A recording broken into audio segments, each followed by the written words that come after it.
Welcome back. Talk about dreaming big. Cindy Dole here, Eric Stromer, where we love to help you dream big. Home Wizards is what we do. That's right. We're here to help, and what a great day.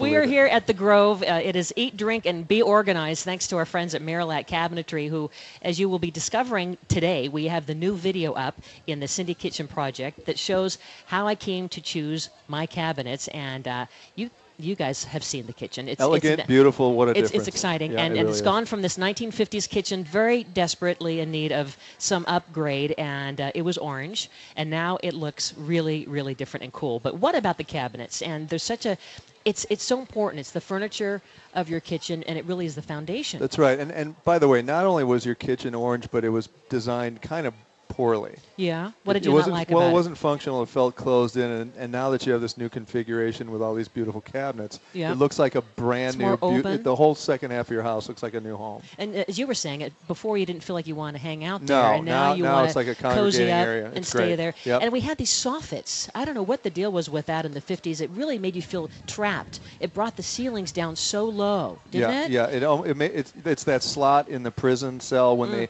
slide the plate of gruel. It was kind of like that. Kind of like Terrible. that. So anyway, as you are probably thinking about the holidays, and who isn't? I mean, it's all over the place. Thanksgiving's coming. There's still time to do some things to your kitchen because entertaining is upon us, and the holidays are here. But what about the cabinets? With us is someone who can kind of spell it out for us, Susan Cross with Marilat. So great to be here. Thank you. Susan, it's great to be back. Tell us, first of all, you saw the kitchen. But you also saw the before. What was your first reaction when you saw, now that the cabinets are in and now you're seeing some of the design now coming together? The first after that I saw was wow. Just big wow. Capital W-O-W. I think it looks beautiful. You've got beautiful colors in your kitchen. Light, dark, everything playing off each other. Lots of fun.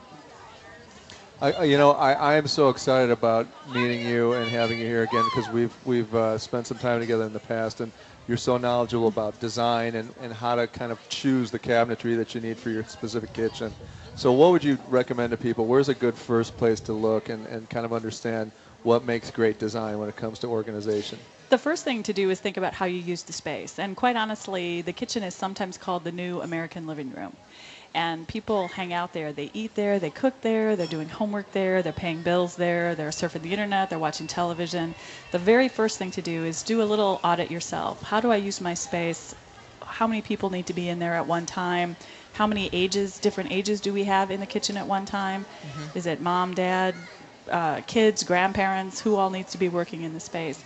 And really think that through. Think about how you use it and how you want to use it in the future, what's working and what's not working. And for me, it was the pots and pans that weren't working, and it's important to think about. Yeah, you mean the storage device. Exactly. Where do you put everything? Where do you put everything? Right. I mean, most of us feel like we don't have enough room for our stuff. I think we just like to collect stuff, right?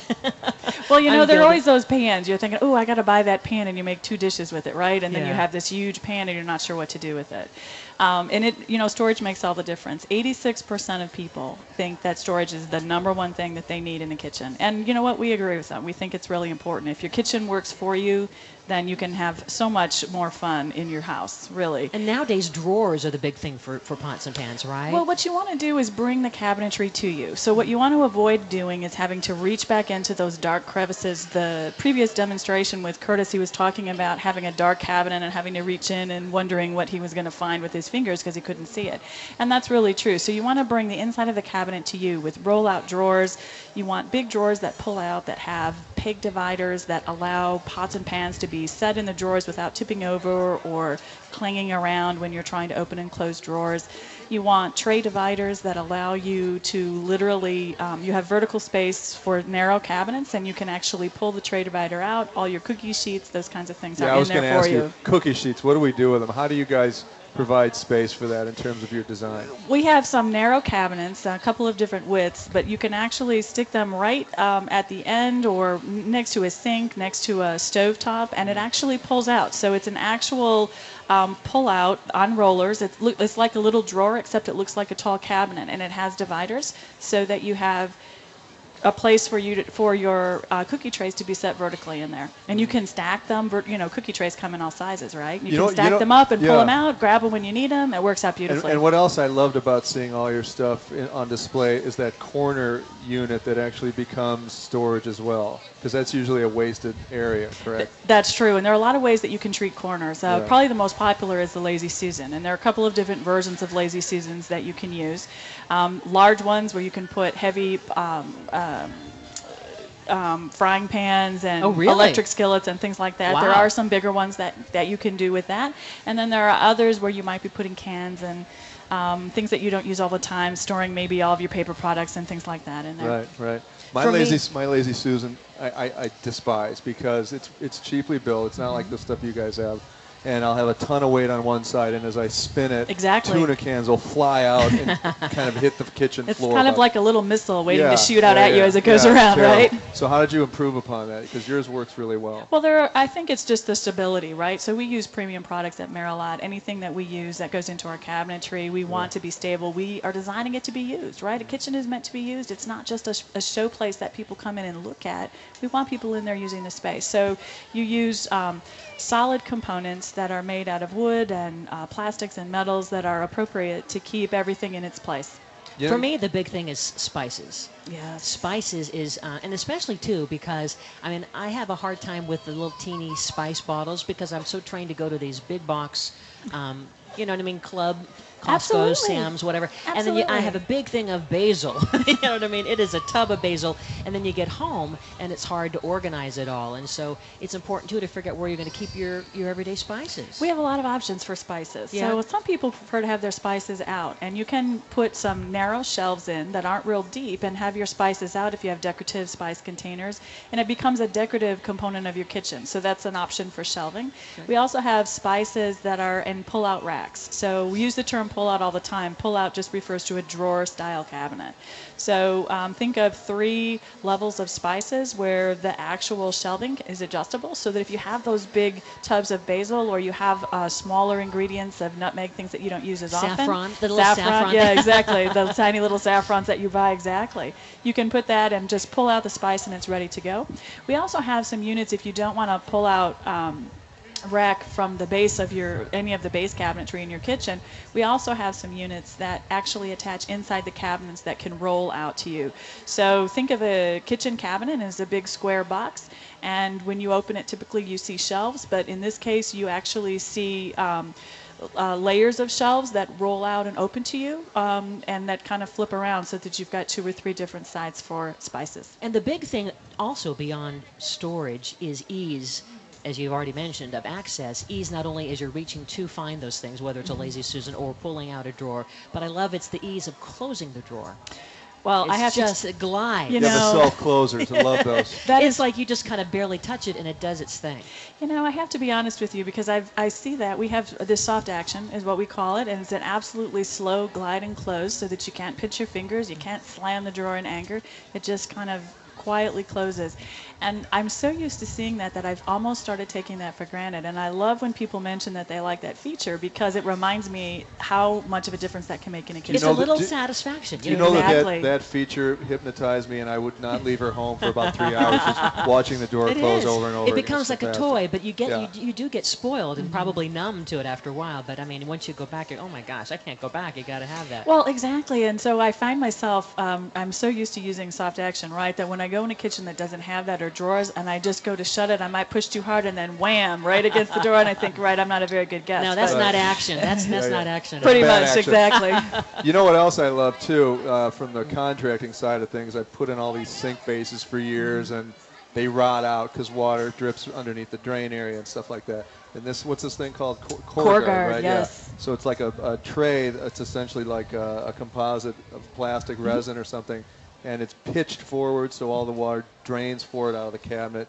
you'll never have a product that Well, will and also disintegrate the again from water. dishwasher. If the dishwasher leaks, then you're not going to have any No. problem under the That's sink. a great idea, by the We way. were so excited to be able to reinvent an under sink cabinet, which is really what we did, right? No one has really thought of this before, and it's one of those kind of clunk ideas we call them. It's like, wow, nobody thought of this before, but Right. we were really excited to be the first.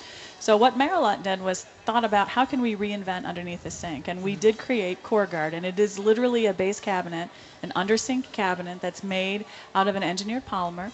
It has, the front looks exactly like the same wood cabinets that you have everywhere else in your kitchen, but when you open it up, you can tell that it's protected. You're right, Eric, the very back of it has about 5 inches, or excuse me, about a 5, it's angled up about 5 degrees. Right. So that any liquids that might spill, drips, blops, all those gooey things that you don't really want to speak about underneath your kitchen can come forward so that you can clean it up quickly. Yeah, I love that. That's a great idea. When we come back, Susan, maybe you can give us some more advice in terms of just shopping for cabinets overall, because that was a big process that I went through before I chose, you guys as our cabinet. I mean, there's so many decisions in the kitchen, but the cabinets are the big one.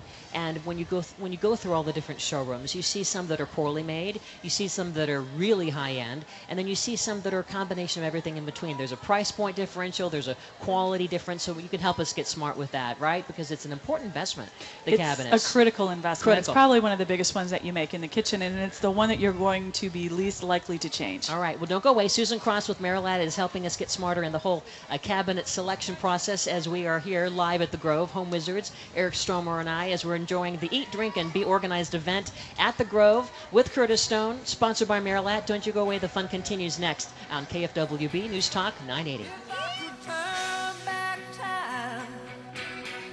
If I could find a way, I'd take back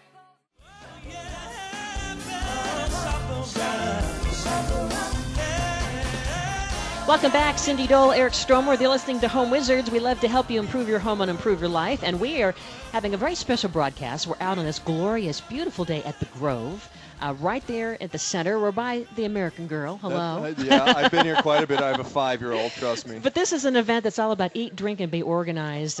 Curtis Stone is here, the very popular, sexy guy who's a very fun chef, and he's giving all kinds of demonstrations and showing us about ways we can be better for the holidays, and we're talking about also ways you can have a smart kitchen. So let's talk about cabinet selection. Susan Cross is with Merillat, and she's guiding us through the process. So thanks for hanging out, Susan. Thanks for having me. And you personally, by the way, are doing your own kitchen. I am. We just made the door style selection. We've got to figure out our quartz, and then I think we are ready to sign on the dotted line and get everything going. So before you even get to that, let's just talk about, because that is a whole other thing. Once you figure out your brand, the door style cover, I mean, that's a whole nother It is. thing. Wait, I want to know what the Susan Cross signature kitchen design scheme is. We got to find out. Yeah. The signature design kitchen for Susan Cross is Yeah. a kitchen that everybody can cook in, that Yeah. there's plenty of room to make a big mess so that you can cook and eat and celebrate all at the same time. And you can break the rules, right? Absolutely, because Yeah. you can't have too many rules with cooking. I've been learning that from Curtis, Yeah, right? yeah.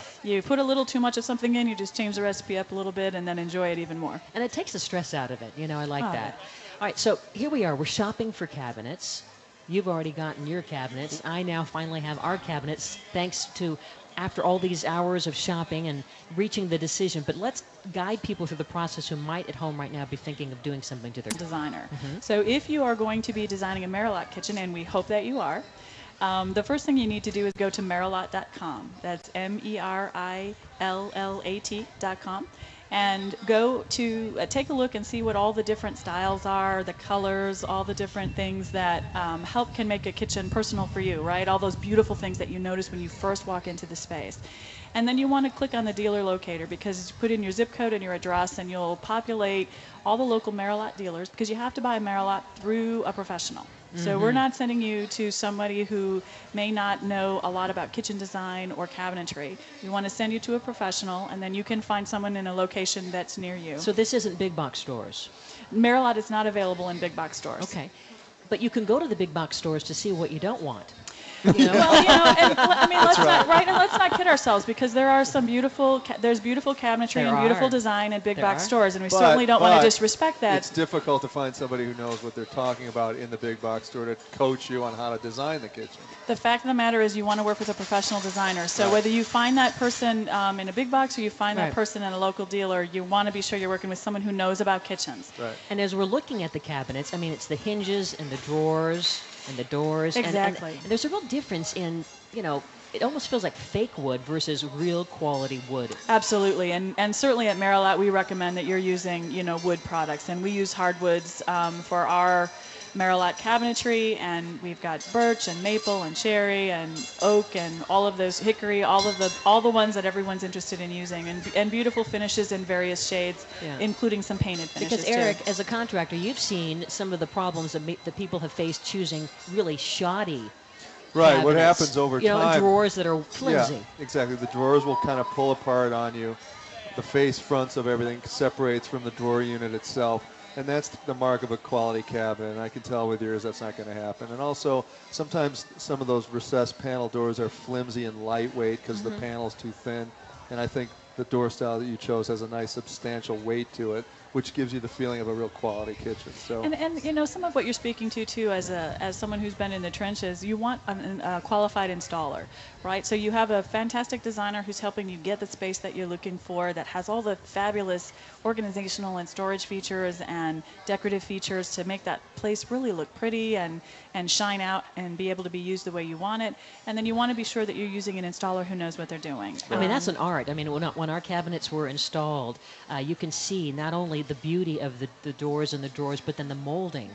And it really makes it all come together Yeah, like it is. I was going to say like that's it's also finished, you know? another sign of a great installer is how all those miter joints line Yeah. up, and that really kind of sets apart your cabinet job from somebody else's. It's that finish work. As opposed to just a bunch of boxes sitting there. That's I mean, right. this is true, rich furniture. We think so. And Yeah. it's furniture in the kitchen. And then when you walk into the kitchen, the first thing that you see usually is the cabinetry. It just grabs your eye quickly. The appliances usually blend into the space just to the mind's eye when you walk in. And But you notice the countertops. cabinets, Yeah, exactly. yeah. And you see the countertops and the floor. So if Yeah. your cabinets, your countertops, and your floor are in sync from a design perspective, and the space looks like you can walk around in it, then you've got a winning design. So let's talk about price point, because the kitchen cabinetry can be the biggest investment, right?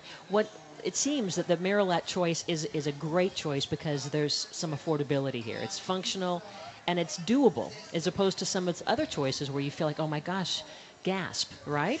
And very true, very true. And we don't want the gasp, right, when someone's going to do their kitchen. And we do have multiple price points. We like to say that we can find a kitchen to fit your budget, and that's something that's really important to consider when you're remodeling a kitchen, because you need to have a budget in mind. What can you reasonably spend? And that's another reason to work with a qualified designer, because he or she can help you maximize all of your choices so that you may choose a less costly countertop or floor so that you can actually pick the cabinetry that you're looking for. And I love the idea too, thanks to the designer working with us, Jan Ledgerd, and our team with you guys as well. We have the complementary colors. We have the cherry with paprika and an Yes. ebony glaze is what we chose for our main furniture bling, if you will, surrounding the kitchen. But then for the island and for the peninsula, it's in this white creamy chiffon with a nice little Tuscan glaze. And that- You can mix and match the different is that something that we should think cabinet about? boxes, I right? mean, it Yeah. seems to almost make it feel more timeless. You know what I mean? Like you aren't dating your kitchen. Absolutely, and that's one of the great things about designing your own kitchen and working with someone. Make it as timeless as you want. And we're seeing it's becoming very popular for people to have two different colors of cabinetry in their kitchen. And you mentioned that you're using the glaze to kind of Yeah. accent It that makes it color. rich. Yes, Don't you accent think? that It color really and does. It bring looks it like out. furniture, fine Yeah. furniture. Yeah. And the other thing too, you spoke of before, multiple generations within the kitchen itself. So I know in my own home, my mom and dad come for Sunday dinner, and my mom's got to always have an area to sit down and chop because she's not, as comfortable standing for long term as she used to be. But What's that now? We're kind of honoring this aging in place thing, and multiple generations all kind of converging in one space. Absolutely. What we're seeing is a kind of a return, that the whole nesting return that's going on right now because of the economic climate is having people are eating in more. They might be living, parents are living with them, or children are moving home with parents. Sometimes that's a financial issue. Sometimes it's a care issue. You just want to keep track of mom and dad and make sure that they're doing okay. What we are finding is that multi-generational kitchens, aging in place, is becoming more and more common, and it's changing the way we look at design. So generational issues require that you might think about using a larger handle size, for example, instead of a small knob on a drawer. You'll still have an absolutely beautiful kitchen, but if it's a larger handle and you have your parents living with you or young children, they can grasp it easier to open and close the drawer. And it's those little kinds of details. And we talked earlier about bringing the cabinetry to you. The number one thing people are actually concerned about now is having a place to store pet food. You know, and so we all are shopping. You mentioned shopping at some of the big discount stores, and so you're buying those 50-pound bags And of then where dog do you food. put them, you know? Exactly, and so it's great to pull that on a rollout, so that you, and those are very strong, right? So you can pull that on a rollout, and then you just bring that to you and scoop out to feed your And pet. you keep it away from those friends that we won't mention. Exactly. And then the other thing I love too in the design lately, it's the different levels of counters. So you have maybe Exactly. a tabletop workspace and then the standing area counter, and that gives multiple generations, like your kids, Right. a place to color, or your mom or Absolutely. dad to sit down and cut vegetables. Absolutely, Yeah. and things like putting microwaves on top of the countertop in a cabinet, right? Right. Not sitting out, but in the cabinet space on the counter, instead of having to reach up high to get a microwave, or putting it down low in a base cabinet, so that you don't have to stoop or reach too high in order to use a microwave. Great. Well, great advice. Thank you, Susan Cross. So we can check it out at marilat.com and get some more Absolutely. input. And you can also see the new video at cindykitchenproject.com. And you can see right now where we stand. The cabinets have been selected, and boy, it's a lot of fun dealing with those construction guys. And you've done a great job, and the job has gone very smoothly, and I'm envious, Yeah. and I can't believe how good it is. Oh, come on now. Yeah. Come on now. I Well, don't like Susan- my cabinets. What Yeah, I'm going to no, tell you, I no, need these no, cabinets. no, I don't no. want my cabinets. Okay, all right. Well, we're getting smarter all the time. Thank you, Susan Cross with You're Marilat. welcome. And yeah, just see the video. I think you'll like it at cindykitchenproject.com. So when we come back, we're going to, as we segue into our second hour, we're going to talk about paint color. And as we've gone from orange, we've gone to something more subdued, but also elegant. you Well, would it is say. elegant, yeah. Chocolate. There's chocolate. There's some chocolate in Yeah. there, bitter chocolate. How do you choose color for your kitchen? Because again, you want it to be fun and to express your personality, but you also want it to be timeless. And how's that going to work with the counters and the cabinets? And there's so many choices. Yeah. A color expert's going to talk to us about I that. love experts. Bring them in. Yeah, let's do this. Don't you go away. We're having fun here at the Grove. And if you're in the neighborhood, come by and say hi, because this is all about eat, drink, and be organized. Curtis Stone is here. He's doing some demonstrations right across from us. Thanks to our friends at Maryland. You can tell he's giving away food too, I because think there's a he huge is. crowd. Huge crowd. Yeah, huge and he has a crowd. new show coming up on Bravo. We so can't we'll wait, watch it. yeah.